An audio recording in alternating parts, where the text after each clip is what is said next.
Muito bem-vindo a todos a uma aula de redação, dicas de redação com Rodrigo Eberhardt, www.teravestibulares.com.br. Mais de 1000 videoaulas. Agora a Unicamp 2013, análise da redação. Bom, são duas redações, são dois textos, tá? E a gente vai analisar então esses dois textos. Tudo bem com vocês? Tudo jóia?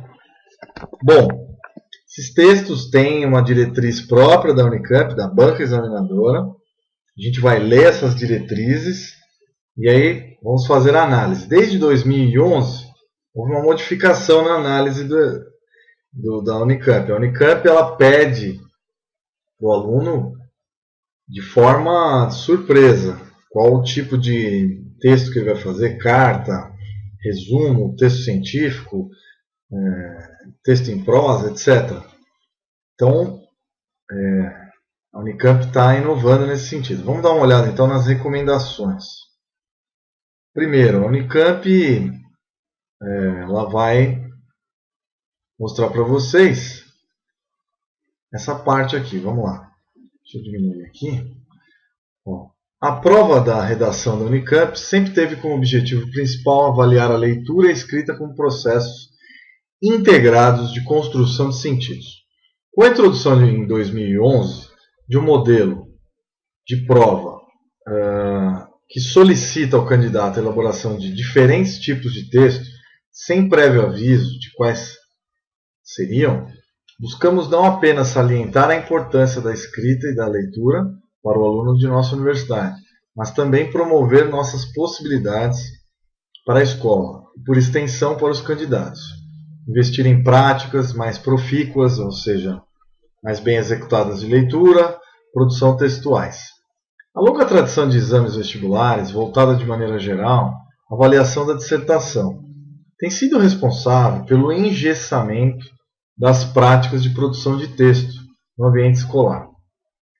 Sob a alegação de que é preciso preparar os alunos para os vestibulares, deixa-se de expor o aluno e o professor a outros tipos textuais que atendem de um modo mais produtivo às dinâmicas de linguagem, nas múltiplas esferas da sociedade, nas quais mais variadas situações de interlocução. A nova proposta visa, portanto, desestabilizar esse modelo engessado de trabalho com o texto e, consequentemente, desautomatizar a relação com a escrita que os alunos e as escolas preparatórias para o vestibular acabam por produzir. Ao apresentar propostas obrigatórias de produção de texto, sem que os candidatos saibam de antemão quais serão os tipos de texto solicitados, a prova de redação da Unicamp oferece a possibilidade de uma relação mais substantiva com a leitura e com a escrita. Isso porque, apesar de haver uma infinidade de tipos textuais mais ou menos estáveis à disposição de todos na sociedade contemporânea, a maior parte desses tipos é muito pouco explorada no ambiente escolar. O que esperamos com esse novo modelo é incentivar a escola a trabalhar na diversidade de textos, de leituras, expondo-se à linguagem nas suas mais diferentes formas e possibilidades de realização. Os trajetos sólidos na relação com a língua permitem ao candidato, mesmo sem conhecer previamente o que será proposto, produzir bons textos. Cada proposta é acompanhada por um ou mais textos a serem lidos, e poderão ser diversos do tipo de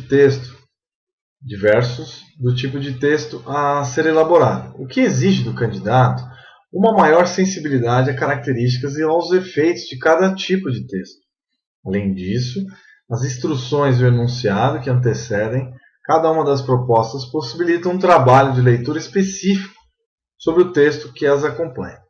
Cada uma das propostas é, portanto, antecedida por um enunciado que fornece as condições de produção textual, situando o candidato em relação ao propósito de sua escrita, aproveitamento do texto lido, motor gerador da razão de escrever, o texto, lugar de avaliação Então, cada uma das propostas é, portanto, antecedida por um enunciado, que favorece as condições de produção textual, situando o candidato em relação ao propósito de sua escrita, aproveitamento do texto lido, motor gerador da razão de escrever o texto e lugar para avaliação, compreensão e leitura, ao tipo de texto que deverá ser produzido e a interlocução enunciador e interlocutor a ser construída. A observação dessas condições permitirá a elaboração de um texto adequado.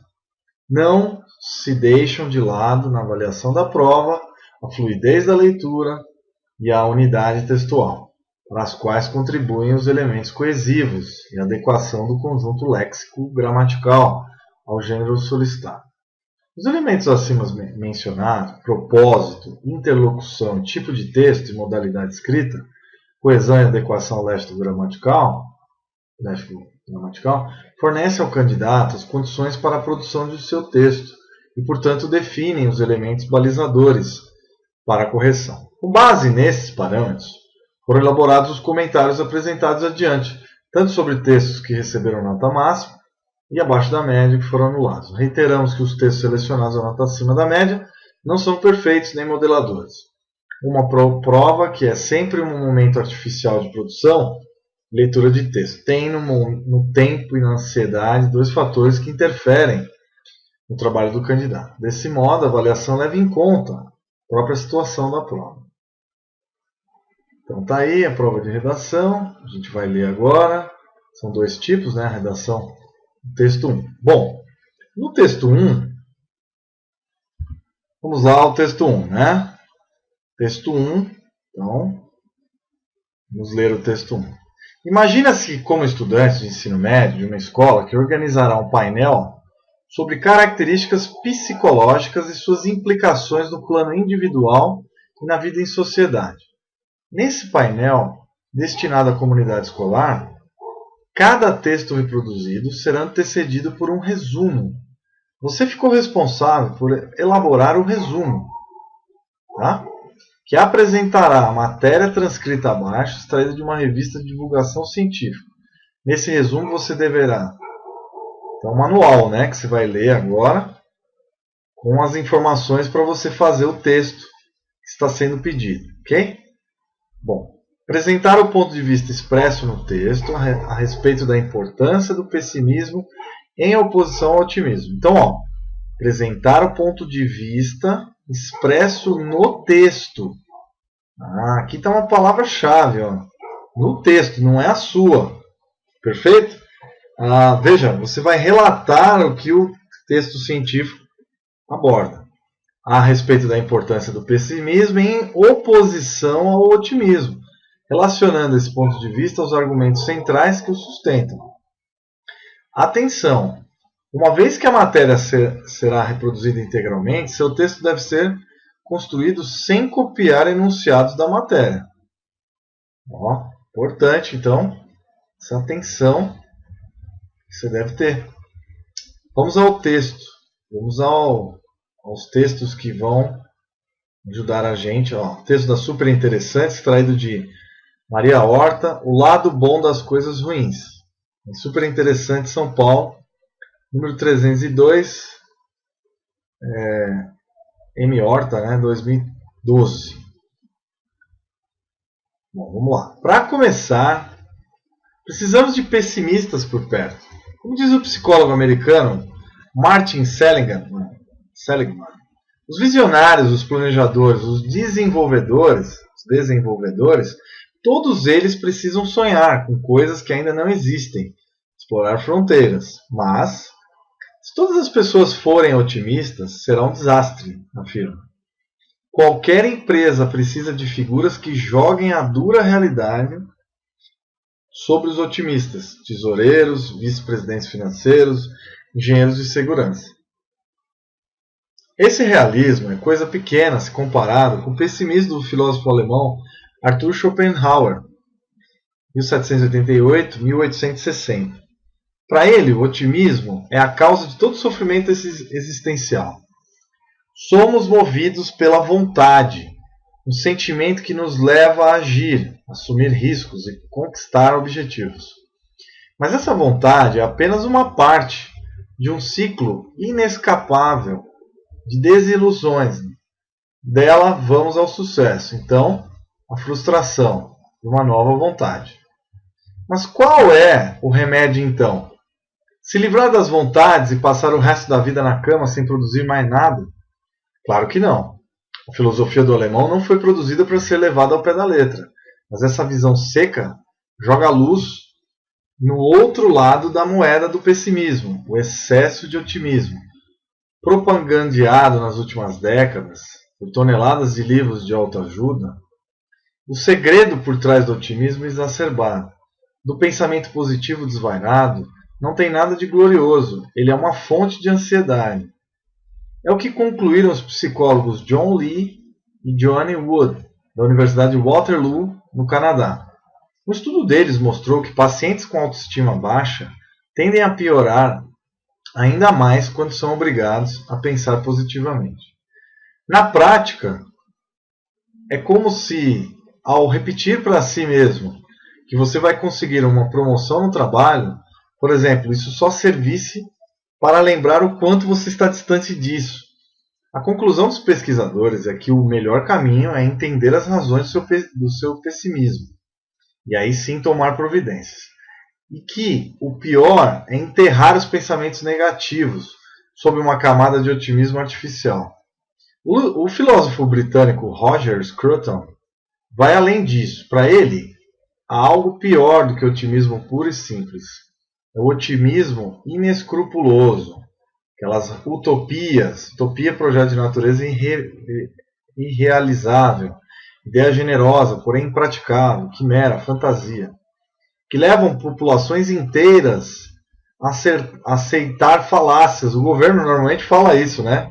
Seja otimista, vamos mudar o Brasil, vamos melhorar o Brasil sendo otimista, mas está num péssimo momento, o governo não está fazendo nada para melhorar as condições de vida da população, que é ainda que sejamos positivos. Isso causa um problema muito sério, porque você vai acreditar no país e pode ter problemas econômicos, financeiros, de saúde, etc.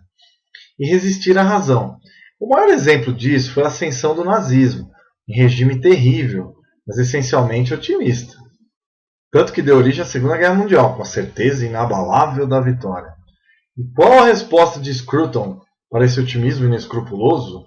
Pessimismo, que, segundo ele, cria leis preparadas para os piores cenários.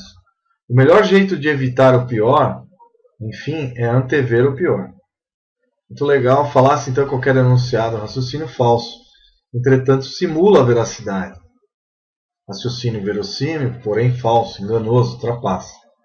Bom, aqui eu vou usar gostaria de pedir à banca da Unicamp que me permitisse mostrar isso ao público em geral, né? Eu acho que todo aluno deveria saber isso. Bom, exemplo da banca examinadora da Unicamp, 2013.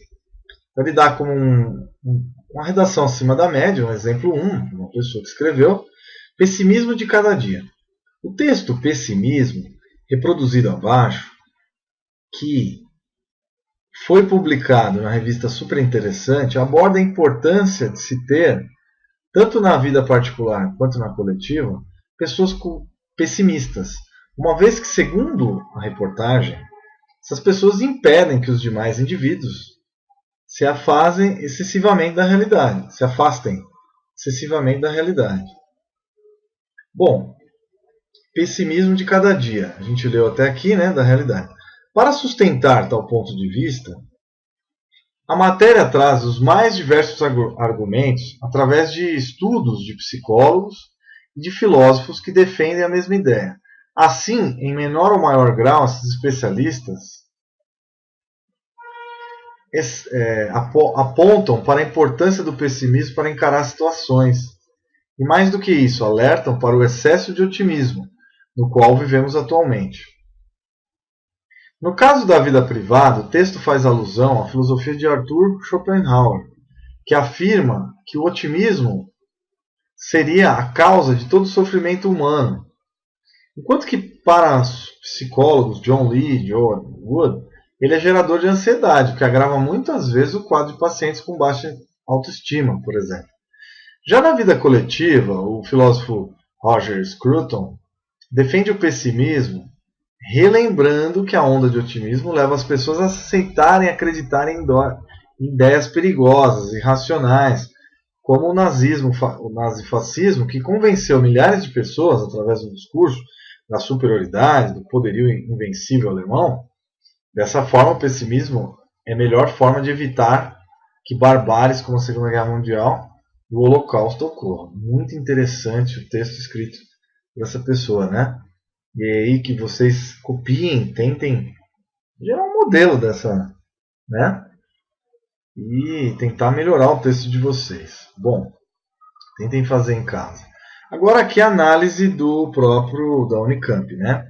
Esse resumo também apresenta marcas que promovem distinção clara entre a voz que resume o texto e o texto resumido, como no texto, segundo o autor não vê para o autor. Apesar de manter essa distinção estruturante de um tipo de texto como este,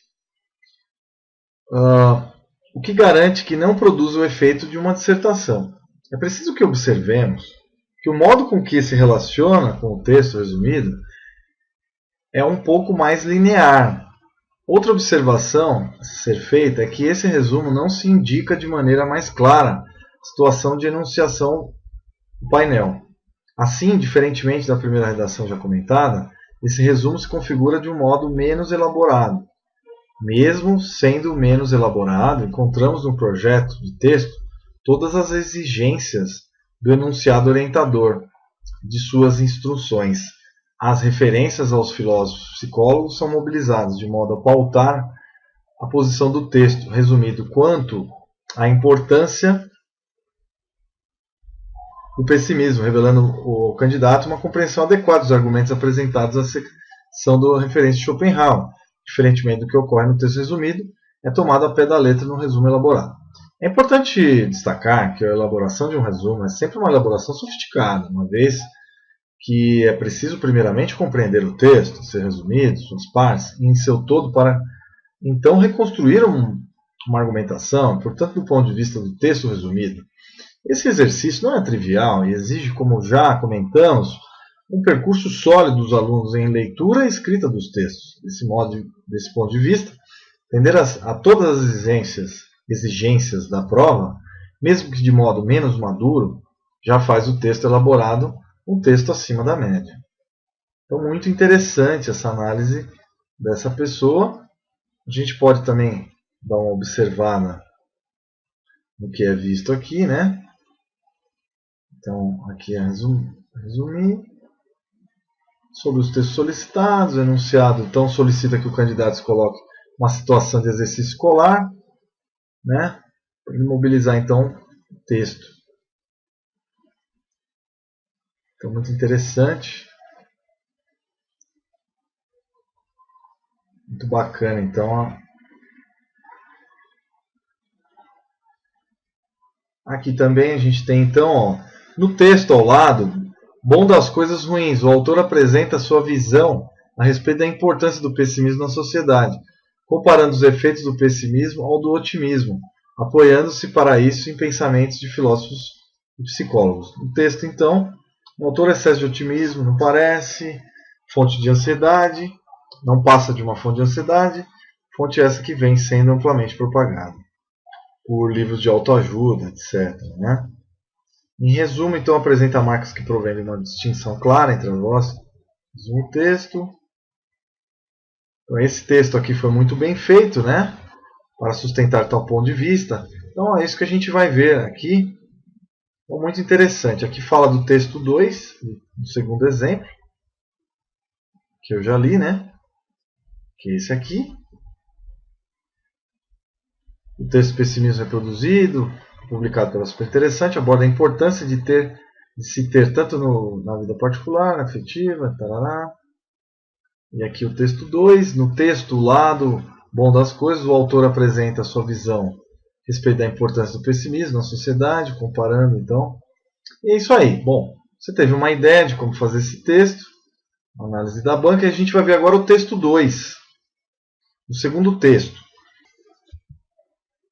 Bom, voltando aqui, o texto 2. Vamos a ele. Imagine que ao ler a matéria, cães vão tomar uma gelada com cerveja PET. Você se sente incomodado por não haver nela nenhuma alusão aos possíveis efeitos que esse tipo de produto pode ter sobre o consumo de álcool, especialmente por adultos. Como leitor assíduo, você vem acompanhando o debate sobre o álcool na adolescência e decide escrever uma carta para a seção leitor do jornal, criticando a matéria por não mencionar o problema do aumento do consumo do álcool. Nessa carta, dirigida aos redatores do jornal, você deverá fazer menção à matéria publicada, de modo que mesmo quem não a tenha lido, entenda a importância da crítica que você fez. Fundamentar a sua crítica com dados apresentados na matéria Vergonha Nacional, reproduzidos adiante. Atenção! Ao assinar a carta, está te instruindo, use apenas iniciais do remetente. No meu caso, Rodrigo Eberhardt Musaio Soma. Então tá aí. Sem esse risco que eu coloquei aqui. Você só coloca. Tá? Você só põe as iniciais. Ok? Maravilha. Cães vão tomar uma gelada com cerveja PET. Produto feito especialmente para cachorros chega ao mercado nacional em agosto. Nada é melhor que uma cervejinha depois do dia de cão. Agora eles, os cães, também vão poder fazer jus a essa máxima. No mês de agosto chega ao mercado Dog Beer, cerveja criada especialmente para os amigos de quatro patas. Tem bicho de estimação que gosta de dividir o prazer até na hora de comer e beber. Posta o empresário MM47, dono da marca. Para comemorar a final da Libertadores, a executiva APC 40 anos, corintiana roxa, quis inserir Manolito, seu labrador, na festa. Ele tomou tudo. A cerveja é docinha, com fundinho de carne. Descreve, uniformizado. Manolito não só bebeu a gelada durante o jogo contra o Boca Juniors, como latiu sem parar até o fim da partida. Desenvolvida pelo Centro de Tecnologia e Formação de Cervejeiros do Senai, no Rio de Janeiro, a bebida canina é feita à base de malte e extrato de carne. Não tem álcool, lúpulo nem gás carbônico. O dono da empresa promete uma linha completa de petiscos líquidos que inclui suco, vinho e champanhe. A lista de produtos humanos em versões animais não para de crescer. Já existem molhos, tempero para ração e até patê. O sorvete Ice Pet é uma boa opção para o verão. A sobremesa tem menos lactose, não tem gorduras e nem açúcar. Adaptado de Ricardo Bunduc, Folha de São Paulo, 22 de julho de 2013, cotidiano, 3 páginas. Vergonha nacional. As décadas de cumprimento da lei contribuíram para que os adultos se habituassem a ver o consumo de bebidas entre adolescentes como um mal menor, comparado aos perigos do mundo. Um estudo publicado pela revista Drugs and Alcohol Dependence ouviu 15 mil jovens nas 27 capitais brasileiras. O cenário que emerge do estudo é alarmante. Ao longo de um ano, 1 em cada 3 jovens brasileiros de 14 a 17 anos se embebedou ao menos uma vez. Em 54% dos casos mais recentes, isso ocorre na sua casa ou na de amigos ou parentes. Os números confirmam também a leniência com que os adultos encaram a transgressão. Ou seja, são lenientes, eles não dão broncas, levam na esportiva. Podem até dar uma bronca, mas nenhuma sanção. O adolescente não vai sofrer com isso. É tido como coisa de jovem. Né? Em 17% dos episódios, isso é uma análise própria, né? Os menores estavam acompanhados dos próprios pais ou de tios. Olha lá, a própria família, então o texto relata que a própria família também ela pode estar ligada a esse problema, pela leniência dos parentes. Resultados da pesquisa realizada com 15 mil jovens de 14 a 17 anos nas 27 capitais brasileiras. Quantas vezes se embebedou? Nenhuma vez, 12%. Uma vez na vida, 35%. Ao menos uma vez no último ano. E ao menos uma vez no último mês. Adaptado da revista Veja, editora Abril, São Paulo, 28 de 2012, Paraná. Onde ficou embriagado? Na última vez em que bebeu, julho, página 81 e 82. Okay? Bar, 35%. Casa de amigos, 30%. Casa de parentes, 13%. Própria casa, 11%. Festas na praia. Com quem bebeu? Amigos. Então, da última vez em que bebeu. Irmãos ou primos? Pais ou tios? Namorado, sozinho. Então, a bebida está mais relacionada com parentes próximos e amigos, né? É isso que a gente percebe. Então, aqui, ó, um exemplo que pode ser bem analisado por vocês, depois vocês tentem fazer. É um exemplo de um aluno ou aluna que escreveu uma boa redação que pode servir como uma ajuda na sua preparação. Então, o que foi pedido? Para ele, nessa carta, dirigida aos redatores do jornal, fazer menção à matéria publicada, de modo que, mesmo que não tenha lido, entenda a importância da crítica que você fez, e fundamentar a sua crítica com dados apresentados na matéria Vergonha Nacional, produzidos adiante. Prezados redatores, acompanho diariamente esse jornal e não o leio apenas, mas também me questiono sobre o conteúdo que é nele reproduzido. Dessa forma, ao renegar a posição de leitor passivo, me vejo na função de expressar meu descontentamento perante a matéria veiculada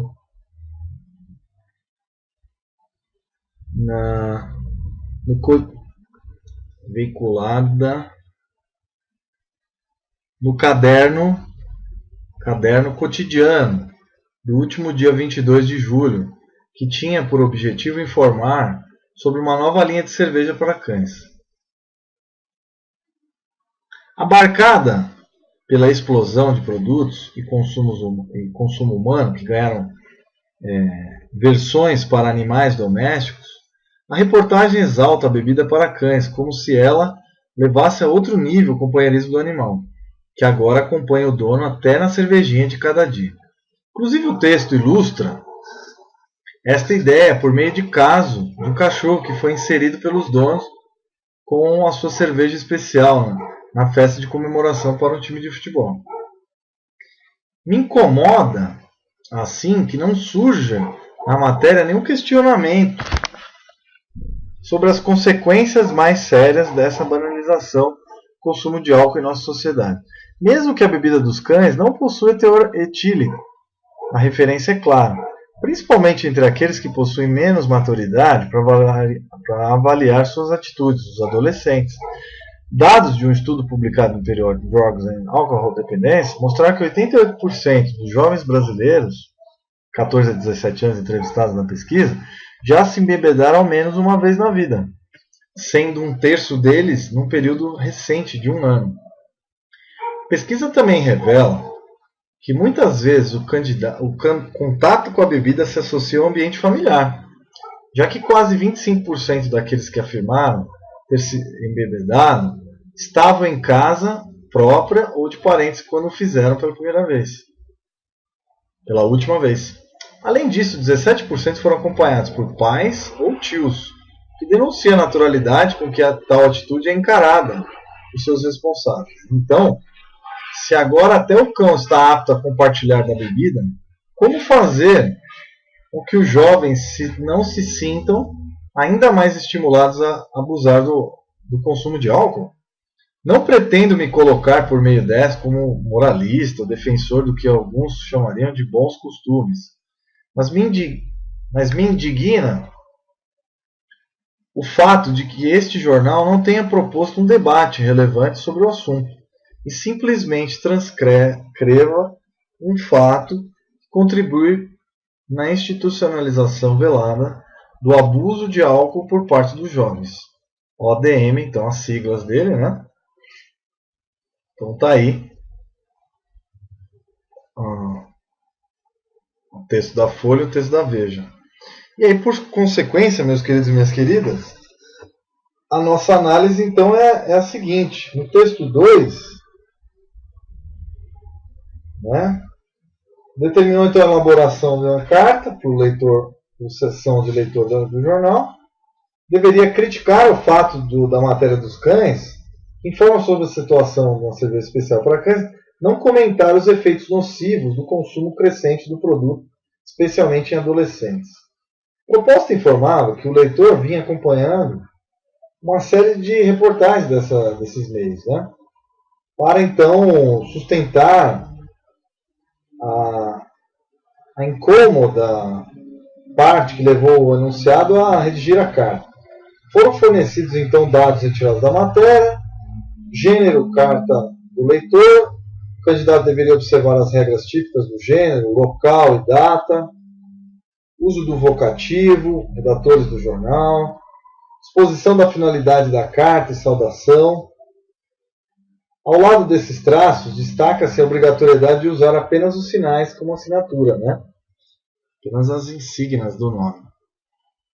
Situação de interlocução, leitor assíduo e redatores do jornal.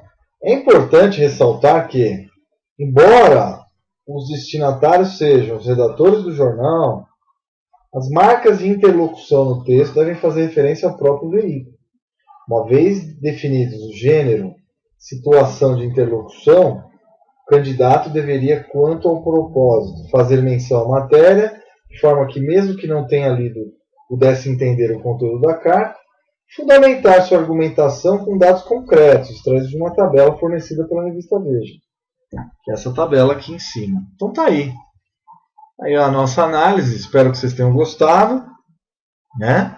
Primeiro, então, foi um resumo para uma comunidade escolar. E o segundo, uma carta enviada à seção leitor do jornal.